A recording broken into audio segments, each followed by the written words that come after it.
Hello guys, welcome back to the Popcorn Podcast. My name is Dylan, of course, and I hope everyone's doing great.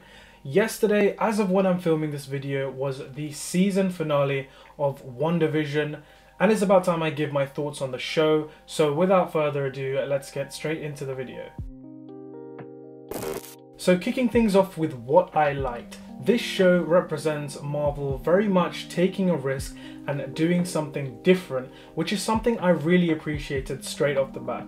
A lot of criticisms with the MCU is that it can be very formulaic, and with a show like WandaVision kickstarting Phase 4, I'd say, apart from some aspects of the final episodes, this show is anything but formulaic. For the most part, I really enjoyed the sitcom style that the show adopts, and I didn't actually think it was boring in the slightest. I know a lot of people have said they found it very boring, but that just wasn't the case for me. I actually found it quite refreshing. I loved that the show experimented with different eras of sitcoms, from the 50s 4x3 black and white style right down to the in-color 21st century modern style. I think it forced Marvel to really get out of their comfort zone and be creative with not only the visuals, the costumes and the production design, but the actual characters themselves. Speaking of which, I think WandaVision does an absolutely spot-on job with its main characters. Now, a lot of that has to do with the writing and how it slowly develops Wanda and Vision both individually and together in a relationship. But a huge chunk of why these characters work as well as they do is down to the performances, specifically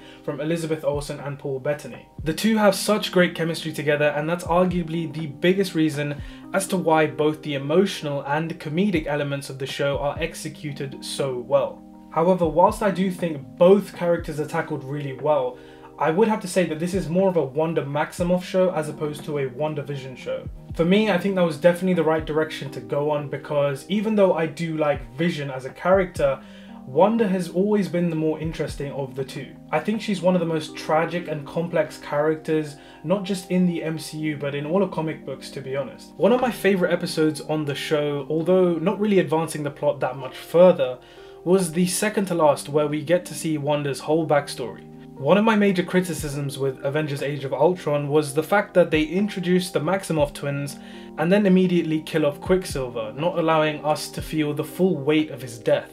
Now, because of the WandaVision show, whenever I go back to rewatch Age of Ultron, Civil War, or even Infinity War, there's so much more additional layers of depth around Wanda's character. And although it's not entirely comic book accurate, I'm really glad that Marvel decided to give the character that spotlight she really needed and deserved progressing into Phase 4. I mean, I can't wait to see what the MCU does next with Scarlet Witch, because I think they've only just scratched the surface. I mean, I'm assuming she's going to be working a lot more with Doctor Strange, as we got to see in the end credits scene her doing some pretty cool astral projection. Now moving on to negatives, most of my real criticisms to do with WandaVision as a show have to do with how much time we have to wait to get into some real plot. The writing for this show very much takes its time to get the ball rolling with A, what's really happening with these characters, and B, how it links to the expansive universe. Now, for some people, I just don't think that's going to be a problem at all. I think this is partly my fault for being such a huge fan of the MCU and just wanting to see more from it at the end of each episode. I did really enjoy the experimentation with the sitcom styles and what they were able to do with that. However, I would be lying if I said that I didn't finish a lot of the episodes, particularly in the first half of the season, impatiently waiting to know more. The story maintained a really good sense of mystery by, dropping hints and little subtleties here and there, but I felt like it didn't give us anything substantial to the plot until maybe episode 4 or 5, if I'm remembering correctly. Basically, I just feel like if this wasn't a Marvel property, a lot of people would have checked out quite early, maybe about halfway through the season, just because of how patient you have to be with the show to, get into the critical aspects of the plot. But then again, I think Marvel are one of the only studios out there who are actually capable of pulling something this ambitious off. Another thing that I wasn't really too sure with was some of the supporting characters. I mean, don't get me wrong, Monica Rambeau was cool and all, and I guess I'm excited to see what happens with her since she now has powers, but in WandaVision, I just felt like her character got just a little repetitive. I mean, Jimmy Woo, to be honest, I haven't really got anything bad to say about him. He is the guy. Darcy Lewis is, I mean, she's just Darcy Lewis, although I will say she was a lot more likable in this show compared to some of the stuff we've seen from her in the past.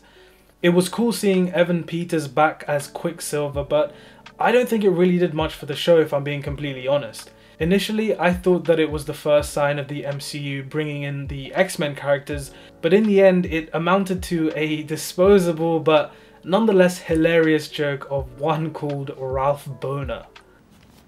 Boner. I wasn't that big of a fan of the villain characters either. I thought they were pretty weak. I mean, this guy Tyler Howard was the most generic corporate military bad guy ever. With Agatha Harkness there was an attempt to give her character backstory, but I just found her as a villain, I don't even know.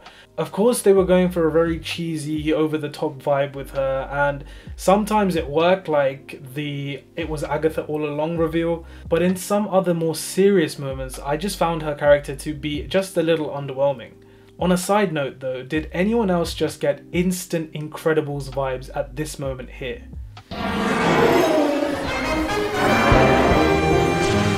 I will say though that even though I wasn't really amazed or anything with any of the villain characters, luckily they weren't presented, I don't think at least, as the main source of conflict for Wanda. At the end of the day, the real villain was her, and the choices she's forced to make, particularly in that last episode, I thought resulted in a very emotionally resonant and satisfying conclusion for the show. I mean, on a whole, I really did enjoy WandaVision. I'm happy that the show was really able to flesh out the Scarlet Witch character, as well as introduce new and exciting possibilities for the MCU going forward. So on that basis, I'm going to give WandaVision a B+. I think it's a really great, refreshing new addition to the MCU. So that's my summary of my overall thoughts on WandaVision. Let me know what you thought in the comment section down below, and if you enjoyed, don't forget to leave a like. Also, if you do enjoy watching these kind of videos to do with movies, TV shows, etc., consider subscribing to the Popcorn Podcast and jump on board the channel. As always guys, thank you so much for watching, and I'll catch you soon in the next video.